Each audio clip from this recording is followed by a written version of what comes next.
This is Research Like a Pro, episode 369, Decoding the 1819 Weatherford Assault Case in Frontier, Arkansas.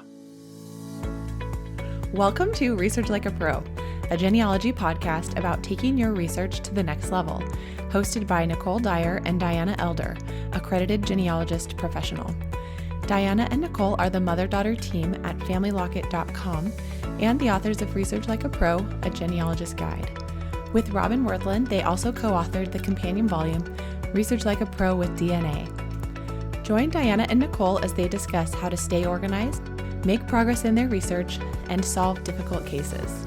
Let's go! Today's episode is sponsored by newspapers.com. Hi everyone, welcome to Research Like a Pro. Hi Nicole, how are you doing today? I'm doing great. As we're recording this, my kids started back to school, so that's exciting for them. They're all really looking forward to the school year, and my high schooler doesn't start for another couple of days, but even my little preschooler started his first day of preschool.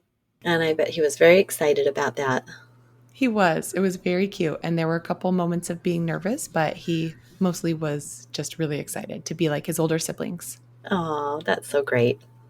Our announcements today are that we have a fun webinar coming up for the Research Like a Pro webinar series. And the presenter is a member of our Family Locket genealogist research team. Her name is Torhild Shirley, and she is going to be teaching us about her ancestor. The lecture is called Tracing Carolius, Norwegian Research on a World War II Evacuee's Journey. A little about this class. Born in northern Norway, Carolius Martin Jacobsen Vessel spent most of his adult life in the coal mines of the island Svalbard. During World War II, Germany's need for coal made Svalbard a targeted area and a dangerous place to live. Operation Gauntlet botched the German plans, and Carolius was evacuated. He never saw his family again. Research in Norway and Scotland revealed more about his life and evacuation. So this will be an interesting topic to explore. We'll learn about Norwegian research and church records, census, military records, archival research, and more about specific local records there. Torhild Shirley is a native Norwegian and an accredited genealogist professional and the owner of ScandinavianFamily.com. She has an associate's degree in technical translation from the University of Agder in Norway and an associate's degree in family history research from Brigham Young University, Idaho. And she has over 30 years of research experience and speaks 5 languages and is fluent in all Scandinavian languages. And in addition to research, Torhild is comfortable with the old Gothic handwriting used in Scandinavian documents and can transcribe and translate documents as needed. So we're really excited to learn more about Norwegian research with Torhild. And if you have any research projects that you need in Scandinavian countries, let us know because Torhild is our expert in that. Our next Research Like a Pro study group is beginning in August of 2025 this year, coming up really soon, the end of this month, and registration ends August 21st. So make sure you sign up if you're planning to join us and let us know if you'd like to be a peer group leader. Also, we have a newsletter that comes out every Monday with new posts that we've written, any videos we've recorded and put on YouTube, any upcoming lectures, and also sometimes coupon codes for special deals. And we have a couple conferences coming up that we'll be going to. I will be speaking at the Association of Professional Genealogists PMC Professional Management Conference. And that's September 18th through the 20th. It's virtual. And my topic is growing your online reach with AI tools. So if you're a genealogy business person and you want to learn more about that, join us at that conference. We will also both be attending the Texas State Genealogical Society Conference on November 7th through 8th, which is also virtual. So that's something else to look forward to. And I don't believe registration has started for that yet, but we are planning on it. Okay, we have a listener spotlight today from Kira. Kira emailed me and said, I don't recall you mentioning the handcart trek reenactment on the podcast. I'd love to hear more about this in a future episode if you're willing to share. It sounds like fun, but also hard work. So I thought I would answer Kira's question today. And actually, we've both done handcart trek reenactments, right, Mom? Yes, we have. I remember, I think the first time anyone in our family did it was my brothers. Right. You didn't do one in Seattle at the same time? No, that was here in No. Utah. That's right. Yeah, I never did one when I was a youth, only as an adult. That's right. And I did one as a youth leader. You're a ma and a pa over a group of youth. But then we also did one for a family reunion, just a little 1 day handcart pull. So I've done those two. But then you've done, how many have you done now? I've been a part of 3 handcart trek reenactments. Our area does it every 4 years here in Arizona. The first time I did it, Lance and I were a ma and a pa over a group of 10 youth from age 14 to 18. And so part of our job was just to like be in charge of the group, and we had to prepare like by bringing a bunch of supplies for the group, like the cooking supplies and some of the camping tents and things like that.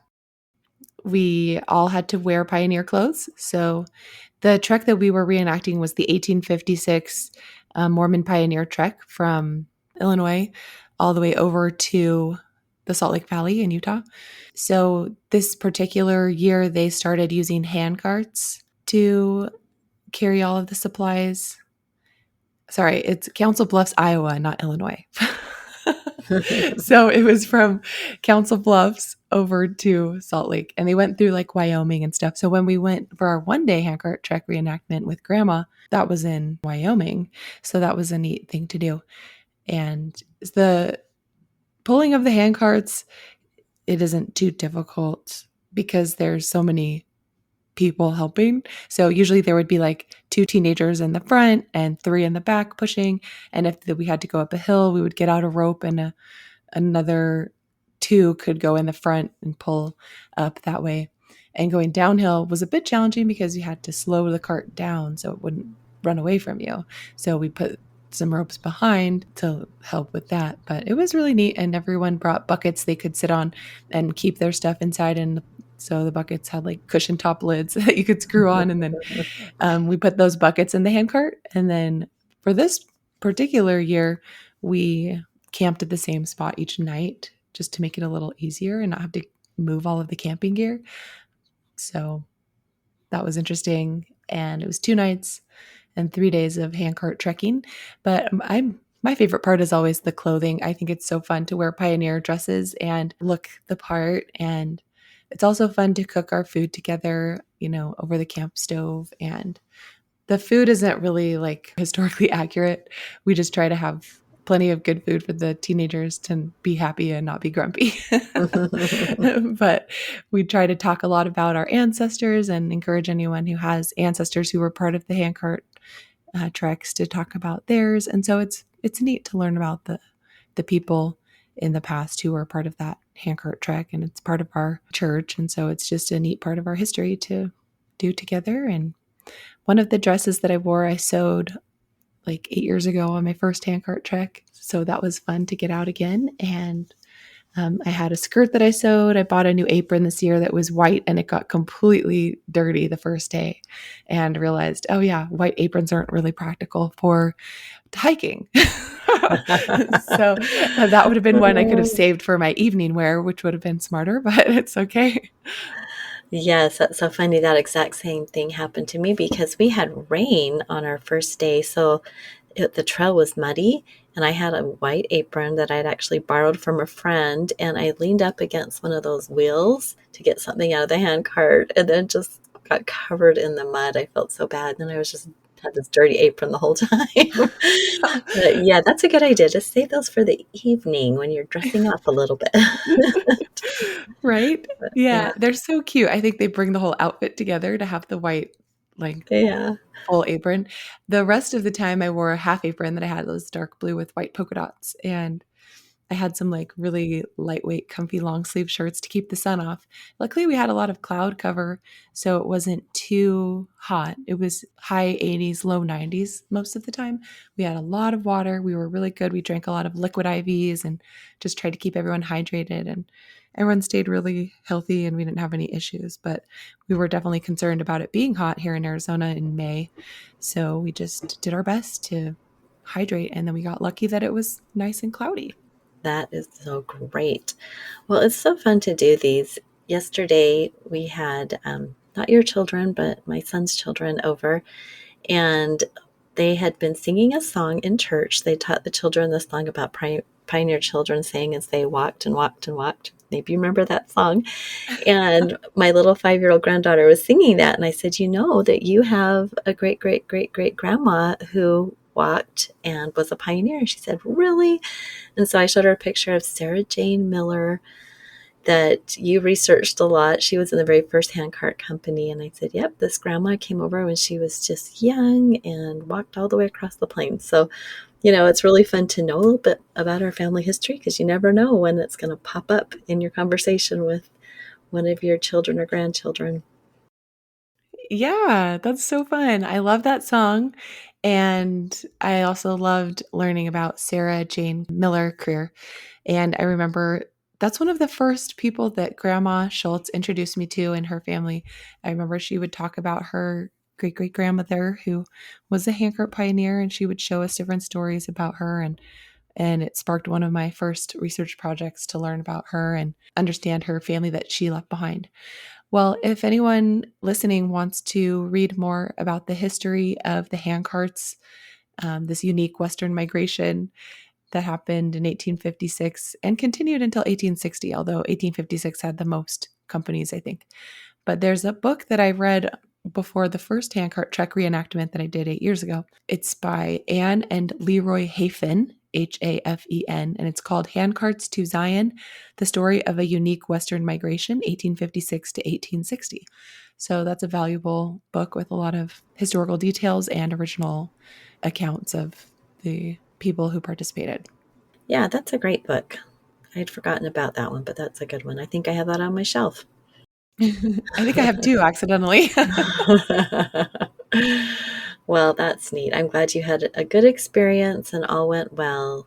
Well, let's get to our topic for the day, which is all about finding and using court records with AI. So, court records are one of the record types that can be so very valuable in our family history.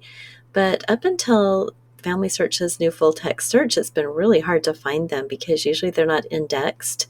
Sometimes you'll get lucky and someone in the county will have gone through those and created a book of abstracts. I found those a few times, but generally you have to, back in the day, either scroll through the microfilm or scroll through the digital images. But when full text search came along, that really changed things. And then, of course, we also have the challenge of transcribing the court records. Sometimes they're challenging because they are abbreviated, because the court recorder is trying to get the information down really easily, I guess. And so sometimes they put in weird abbreviations.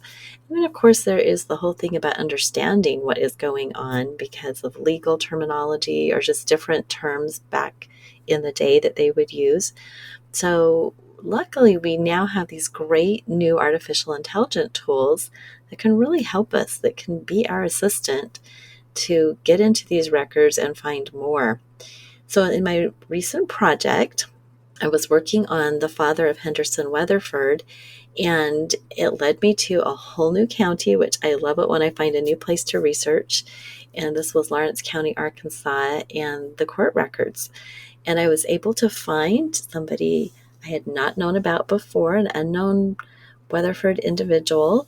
And it's always exciting in a really significant brick wall to find somebody else that you can research and that you can work with. So let's first of all talk a little bit about full text search. And we have talked about that before on the podcast. And I am just such a fan of full text search. So hopefully everybody listening has gone to Family Search and tried that. You find it on the home page. You have to go to the Family Search Labs. It's one of the experiments. But you can also probably just do a Google search for full text search and find it. And once you find it, you want to do a bookmark so you can always get back to it really quickly. So Henderson Weatherford, as I said, has been a subject of a lot of my research lately because he has been such a brick wall. And I turned to DNA in the spring as part of our Research Like a Pro DNA study group. And I had just previously disproved the Texas family, the Dallas County Weatherfords, as being part of his family. And so then in this project, I wanted to go back to Arkansas and see if I could test a new hypothesis. So here's my objective. using DNA and documentary evidence, test the hypothesis that William Weatherford of Izard County, Arkansas, is the father of Henderson Weatherford. William was born 1780 to 1790 and was present on the 1830 census of Izard County. Henderson was born about 1815 in Tennessee and died about 1862 in Dallas County, Texas.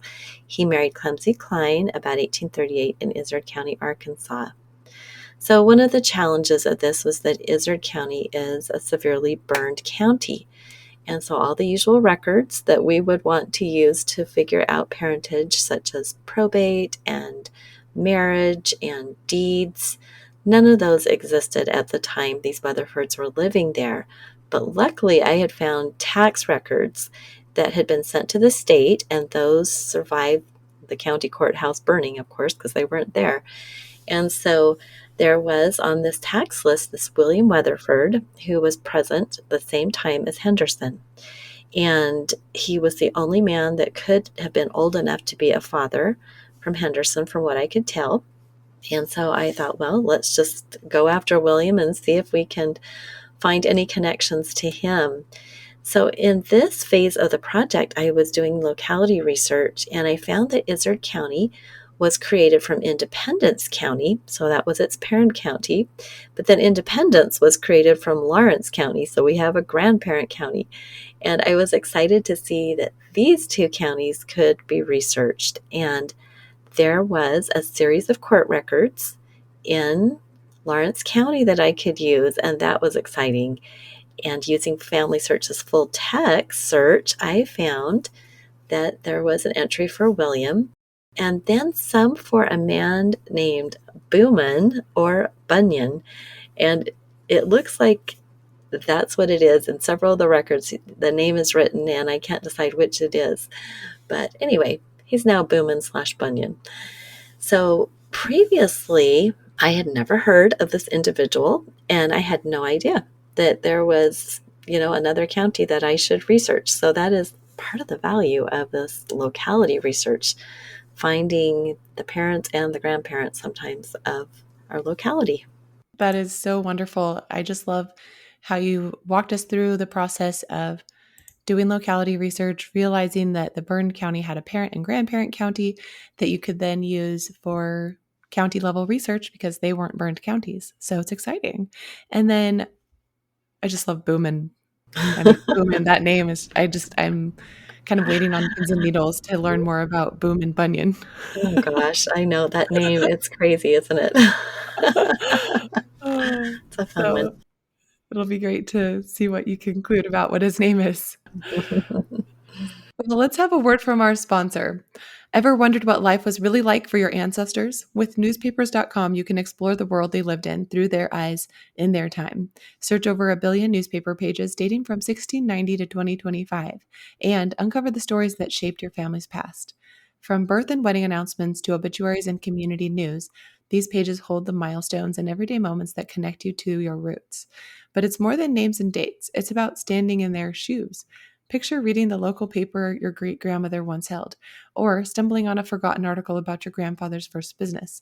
These aren't just clippings, they're pieces of your family's story. Newspapers.com turns curiosity into connection. Start your journey today at newspapers.com. Because sometimes the past isn't just history, it's a story waiting to be discovered. Come make infinite discoveries today on newspapers.com. Use promo code FamilyLocket for a 20% discount on your subscription. All right. Well, thank you for that. Well, full text search found 5 court records that I wanted to look through for this Weatherford group there in Lawrence County. And so, of course, the next step is to transcribe each one. And Family Search, full text search, does give you a transcription on the sidebar and a summary. And that can be really helpful to quickly look and determine if it's your ancestor. But in this case, it completely missed the record for Buman Weatherford. The court book, has lines and it has little sections, and I think it just didn't quite get that one. So I turned to Claude.ai, one of my favorite large language models, to transcribe the Weatherford entries in this court docket book. And I wanted to have AI keep all the line breaks and transcribe every single detail. So I created a pretty good prompt for that so I could get it the first time to do what I wanted. So here was my prompt. I wrote, "You are an expert genealogist, skilled at reading handwriting from the early 1800s. I provided an image of a record from a court docket book. Transcribe the record, preserving the line breaks. Place any unknown words in square brackets." So then I gave it a screenshot of the court record and had it transcribe. And then, of course, I had to check for accuracy. And in this case, where some of the words were abbreviated, a little bit difficult to read, it was even more important to make sure that that transcription was as accurate as possible. And sometimes, there will be something that's inaccurate, and I'll just ask the AI to make the correction. And in this case, I also asked Claude.ai to interpret the record. So that was great because this is a difficult era to understand what is going on. And with the extended thinking that it can do, it could ponder the document and give me some ideas. And so at first, it had a little bit of an error. It didn't realize it was an assault and battery case. It thought it was an action battery. And, I had to reply and say, no, this is an assault and battery case. And then it figured it out. So, in this case, it's really us working with the AI. It's our assistant, but we have to be right there with it, making sure we're getting everything accurate. That's so true. We have to catch those things early or else we'll get off down the wrong track and misunderstand the record. So great job transcribing that with AI and working together with it. It's funny looking at the Buman or Bunyan word there. It really could be either because if it's Bumion, it could be Bunion, could be Bunyan. But if that's an M, it's Buman. Right. I guess it looks more like an M to me now, but who knows? Yeah. Well, I love that it can give you an idea of what's happening in the court case. And so often, trying to understand these older legal actions or even present day legalese is challenging. And so, this is just such a great usage for AI to give you some ideas for what's happening and what these legal phrases mean that you can then verify elsewhere. But it's just so helpful to understand the whole court case and get an overarching, like, bird's eye view, and then also get a detailed understanding of what each little minute entry means. So it looks like there were 5 separate entries in the court docket books for this case. So, what a great idea that you had to create a Google Doc where you could put each transcription. And then once all of those were in the document, then you have everything in one place that you can then analyze with AI. Just uploading that as a PDF or copy and pasting the whole thing into Claude AI. However you do it, either way works great. And then after uploading that document to AI, you can then ask it to explain the entire case. So that's such a great method for working with any kind of source that we find that spans many documents, such as a pension, estate file, or in this case, a court case. So once the transcriptions were complete, Diana asked Claude to use the Google Doc and provide an explanation of the proceedings. And then she made a couple of corrections and asked for the summary to be chronological. And the result was an understandable description of the court case. So that's so helpful. So, should we talk about this and just kind of go through it? Yeah, let's do. I think it's such an interesting case, and it kind of will help everyone listening to see what I'm up against now, trying to figure out what's going on with this family. Okay, March 20th, 1819, Capias, and then we have in parentheses, arrest warrant issued for William Wilson and Buman Weatherford. March 22nd, 1819, William Wilson and Buman Weatherford indicted by the United States for assault and battery on Levi Gentry. Grand jury returned a true bill. And then in parentheses, we have the explanation, found sufficient evidence for prosecution. Then, July term 1819, judgment entered for assault and battery on Levi Gentry. Sheriff returned an alias, and then in parentheses, second writ, against Wilson. Then, November 24th, 1819, Benjamin Weatherford failed to appear in court despite being ordered to do so. So, does that mean that they're going back and forth between Buman and Benjamin? Maybe Buman's a nickname for Benjamin? Maybe, because I saw that and I still haven't quite decided. The handwriting is so poor. And at first I just thought for sure it was Benjamin. But then some of it is clearly Buman. And so maybe that is the deal. Maybe it is Benjamin and then that is a nickname. No, the name is still just bothering me. I haven't figured that one out yet for sure. That's so interesting. Yeah. Well, it seems like the same guy because it's just a few months later and they're saying he failed to appear in court despite being ordered to do so. But I guess he could be like a witness if it's a separate person. But let's True. keep reading. Let's keep reading. So the court ordered forfeiture of Weatherford's recognizance bond, and John Gilbreth, Weatherford's security or bondsman, was held liable. And then we have Sire Facius ordered against Benjamin Weatherford and John Gilbreth, and an alias warrant issued against William Wilson. So that doesn't ever mention Buman, so it kind of makes it seem like in November that they're using the name Benjamin for Buman. But who knows? Right, right. Okay, then December 4th, 1819, payment made by Wilson. And then we have some months go by, and then we're in March 29th of 1820. And it says pluries, which in parentheses is explained as third or subsequent, pluries writ awarded against William Wilson, and Sire Facius case against Buneon, spelled Buneon, Buneon Weatherford, continued to next term. Then we have William Weatherford, possibly a relative, served as juror in unrelated Boran versus Plot case. So that was interesting to we have throw that in there with another Weatherford appearing. And I think that's good because then you can catch, any instance of the name Weatherford in all these court minutes and make sure you're not Exactly. missing anything. Then March 30th, 1820, the court continued a session from the previous day. And then April 20th, 1820, additional payment made by Wilson. July 29th, 1830, so 10 years later. I wonder if that was a transcription error because I'm guessing it's 1820. Oh, probably. And then Sire Facius case against Weatherford and Gilbreth continued until next term. Right. Well, and as we were reading through that, I just realized there's just so much more for future research because look at all those different names now to research.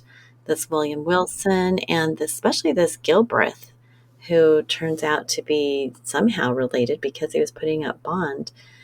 Not to mention just Benjamin, Bunyan, Buman, whoever this other Weatherford is, and this Levi Gentry. I mean, there's a lot of different people now to research, which is great because that's what we want to do. We want to expand that fan club, all the associates of our people, to try to learn more about them. So one of the things the AI did help was giving me some notes on the terminology. So it said for assault and battery, that is a criminal charge for threatening and physically harming someone. Well, yeah, I knew that one. That one wasn't too hard. But I didn't know what the true bill meant. And that was the grand jury's formal indictment. So that was helpful to know. And then the capias, had no idea of that, CAPIAS, which is an arrest warrant. And then the alias/pluries writs, which was second and subsequent writs when earlier ones fail. That was a good explanation. And then I had no idea that recognizance meant a court bond. And then the Sire Facius, a writ demanding someone show cause against judgment execution. So, of course, I would want to do additional research on all those terms and understand those more. But for a first go at this court case, this really helped me to understand a little bit more about what was going on. And I thought it was interesting that the AI caught the idea that there was this name inconsistency. So it said Buman/Benjamin/Bunyan Weatherford likely represents clerical variations rather than different individuals, as was common in historical records. So that's interesting too, that maybe it is Benjamin and it was a long name to write. And so he was just abbreviating. So I'm still unsure.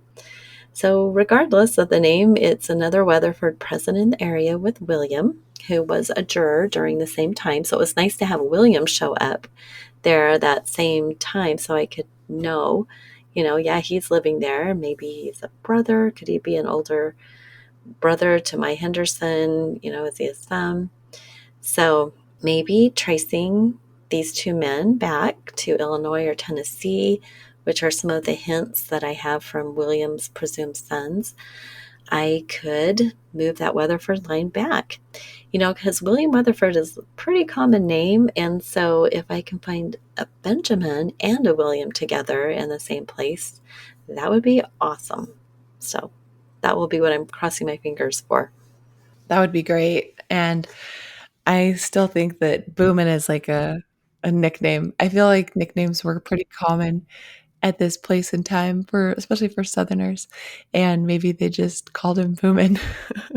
It could have been like a little kid nickname, right? That just ended up sticking with him.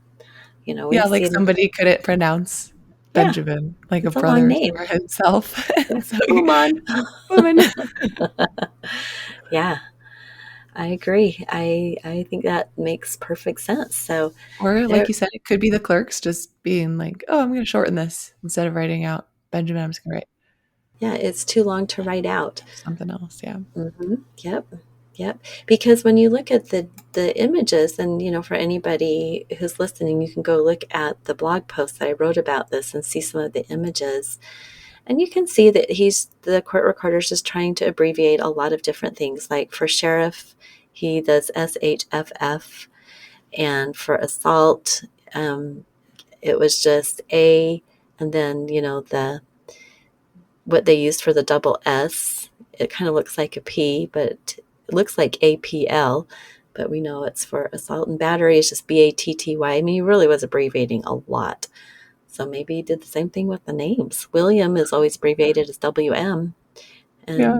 And But that's pretty funny way to abbreviate Benjamin. I mean, it yeah, it clearly does is. not say like BENJ like you would expect. True. Very It's true. definitely like Yeah, it's different. Something I haven't seen Boomin. It before. looks like Boomin. I don't see any descenders going down for any J, Mhm. so they just like didn't do the J or yeah. Well, it's fun. It was exciting, and it was really great to find another location to research and to find records. I found that in these really early times, like at the beginning of a county, this was 1820, this was really early, that court records sometimes are the only place where you find your person. Often taxes too, but for some reason they had a lot of things going on in the court. And so a lot of times people are listed in those court records. Sometimes they're just jurors, they're on a jury, which is great. We've also had our ancestors listed in being in charge of building the road. But I think the court was just where everything was taking place. It's where everything was happening. All the little problems as well as the work getting the county going. It had to all be done legally, and so find a lot of people in those court records. So having it on full text search now is amazing and really game changing for us.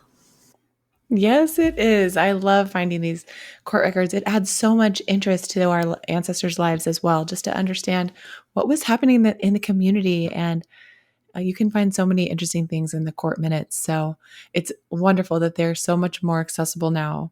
And we can find people that we have been stuck on in those records. Hooray. Exactly, exactly. So we still don't know why, Buman and William Wilson assaulted poor Levi Gentry, but we do know they were found guilty of it, and they were supposed to appear in court, and they didn't do that, and so there was something going on there. But sometimes that's the other thing about court records; they leave you hanging because you learn all this, and then you don't see anything else. It's just kind of over with. So Right? Well, I don't yeah, know. Were they found guilty yet, or they just found sufficient evidence for prosecution? yeah, there you go. That's what it And was. then I am left hanging. I wanna know, were they found guilty? So, we gotta find out the rest of this if we can, and sometimes you can't they don't have any more mentions of it. So or maybe they just spelled the name Weatherford differently and it didn't get picked up by full text search, so it'd be interesting to follow this forward in time and see what happened. Right, because the final entry, and I agree with you, it's got to be 1820. That must be a transcription error. But the final thing was this seer facius, whatever that is, and which was a writ demanding someone show cause against judgment execution. So it sounds like perhaps there's just not really any proof. They're wanting some additional proof that there was something that happened, just cause. Does that make sense? Is that kind of what it seems like to you? I'm just looking it up for more details, but it sounds like this is a type of writ used in civil law, and the Latin term means that you make known. So they want to show cause why a particular action should not be taken against them. So it just sounds like their defense, I guess. I Okay, don't that know. makes sense. Yeah, well, obviously I have more research to do. This was the very, very end of my project and I was out of time. So this will definitely carry into the next phase of research to follow these people, follow this case, and see what else I can find. But it was exciting at the end of a project. Often that happens at the end of a project. All of a sudden we find something great. So that was fun. Yeah, it sounds like they were supposed to pay. I think it sounds like, don't you think it sounds like they were probably fined or something and they were supposed to pay, but then they hadn't paid. And so somebody was supposed to say, well, I don't want to pay and here's why. And that's what the writ was supposed to be for. Yeah, well, this William Wilson did pay, said there was a payment made by him December 1819, and so maybe Benjamin slash Bunyan was the one that wasn't paying. Yeah. Our Weatherford person isn't paying his fine or whatever. Yeah, So he's we don't get all disappeared. the details, sadly, but I wonder if it's like those court case files in Kentucky when we were there for the state library and archives. So you can see the minutes, but like if you want to see the actual case files, you can order those from their record vault, which was actually upstairs. But I just wonder, like maybe there's an actual case file somewhere for this. That would be nice to look into, and can be future research. I have found that sometimes it really is just these docket books. That's all that's left. The other items would have been loose papers, and sometimes those are the ones that get tossed. You would hope that they wouldn't, and maybe they are at the state archives or who knows where. And maybe not. Maybe they were just taking down these minutes day to day, and that's all there is to it. It was pretty Right. early. It was pretty early. It was on the frontier. Yeah, So, which is why probably they have so many things going on in the courts because it is the Wild West frontier at the time.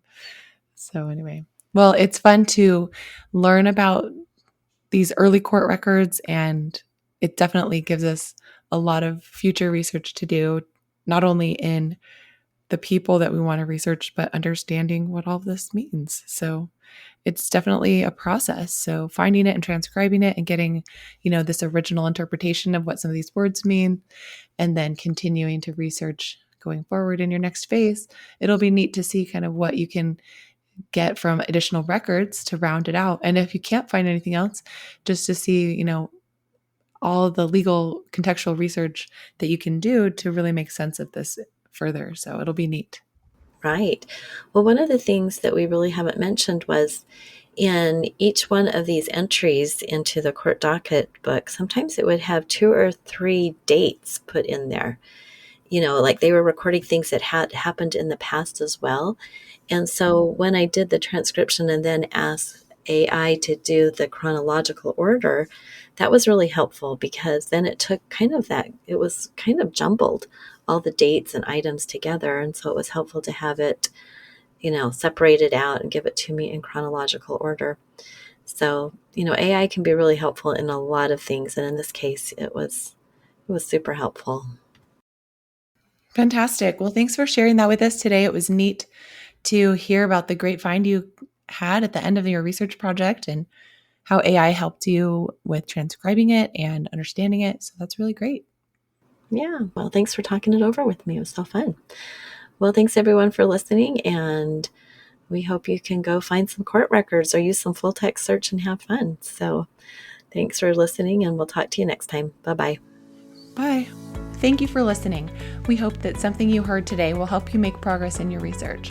If you want to learn more, purchase our books, Research Like a Pro and Research Like a Pro with DNA on Amazon.com and other booksellers. You can also register for our online courses or study groups of the same names. Learn more at familylocket.com/services. To share your progress and ask questions, join our private Facebook group by sending us your book receipt or joining our courses. To get updates in your email inbox each Monday, subscribe to our newsletter at familylocket.com/newsletter. Please subscribe, rate, and review our podcast. We read each review and are so thankful for them. We hope you'll start now to research like a pro.